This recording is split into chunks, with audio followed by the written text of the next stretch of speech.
Maestro, welcome to the Ballet Orchestra. My pleasure to be here for the first time. It's terrific to have you.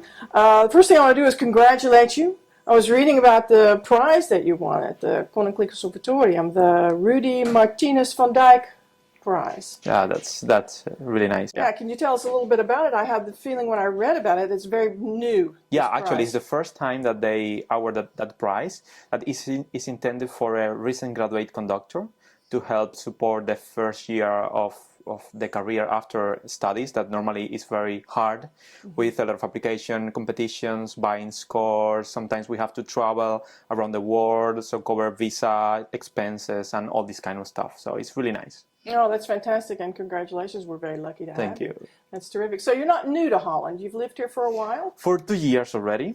I've been really loving the experience here. It's a very different country, a very different culture. Because you're from Cuba. Yeah, I'm from Cuba. It's a very different how people relate to each other. The weather is different in a good and in a bad way. We won't talk about that. And the musical scene is different. Well, I was reading that you have a contemporary music ensemble at home, and you've also started one here as well. Yes, that was one of my most precious experiences in Cuba, thanks to the support of my former conducting teacher, Nathalie Marin. She's French. So we created this ensemble together because in Cuba there was not like a major contemporary music ensemble. And then the main focus was to link contemporary music with contemporary dance, theater, audiovisuals, video mapping. So every concert was not just about the music, but about a bigger concept of contemporary art. So you also have started a small group here in The Hague. Yes, I did it for a festival in The Hague, the Con Collective Ensemble, for a project about Cuban music. My favorite composer is Leo Brouwer, and he's a Cuban composer, guitarist, and conductor. So they opened the possibility to participate in this festival. We did that project together with music by the Cuban composer.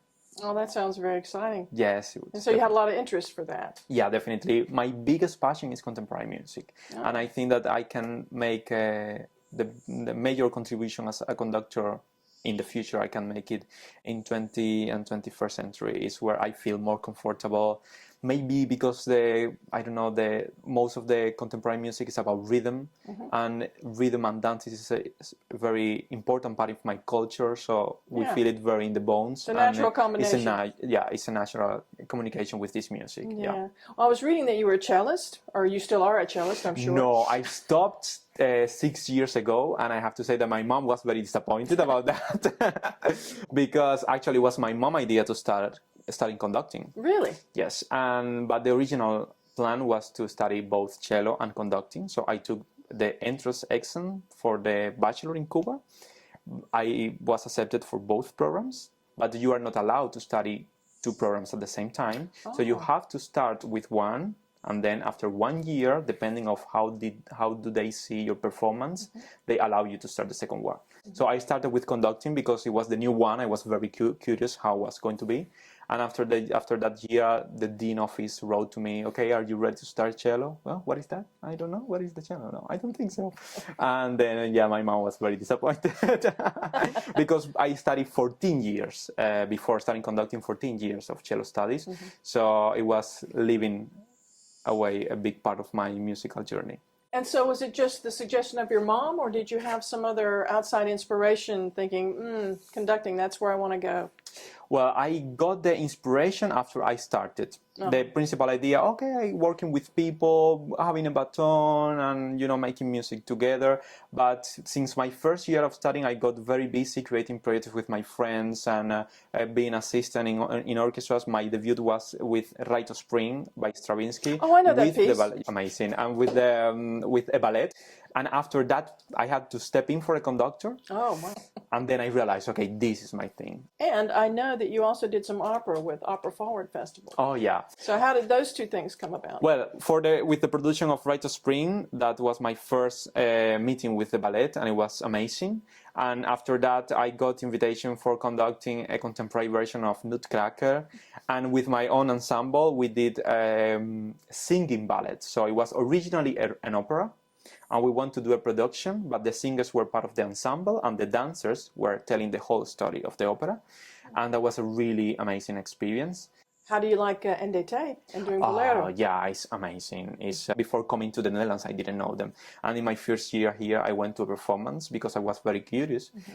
We had a great tradition of ballet and contemporary dance in Cuba, and I was not prepared for the greatness of the group. And what would you say if a layman asked you, a person who doesn't know anything about music at all, how would you describe the difference between conducting ballet and conducting a Brahms symphony? The difference is that in ballet, the dancers are the boss, and in opera, musical-wise, the conductor is the real boss of the musical interpretation. So you've had a chance to do all things, really. Yeah, definitely. And I'm still exploring a little bit what do I like, because when I came to the Netherlands, I wanted to explore as much as possible, and I didn't believe in specialization. But after a while, I believe it's important, because now I see a lot of people doing a bits of everything, but you don't have time to really go deep. In my case, I would say that symphonic-wise, 20th and 21st century is the area I want to explore. And so far, I'm enjoying very much working with dancers. That's my present. I don't know what it's going to be in the future. Might change. You can't tell. At your age, you have no idea. Wrapping things up, I keep coming back to something you said in the beginning about how different it is here compared to Cuba, the musical environment. Can you tell just a small thing about that, about how different it is there? Well, something very positive about the Cuban scene, that we have a very young audience coming to classical concerts. So when we have a concert of the National Symphony Orchestra, you have whole families coming.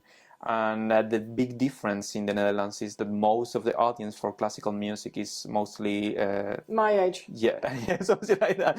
Yeah, which is okay, but it still shocked me, because I miss the mix of ages in the audience. And the positive thing about the Netherlands is being in Europe. The ideas, the quality of the project itself are very high. I'm not saying that the Cuban is lower the level, but it's different. The cultural contexts are different. But I think that a combination of both worlds will be the ideal of. Do you have a plan? Do you think you'll go back? Do you have an ambition to bring what you've learned here back home?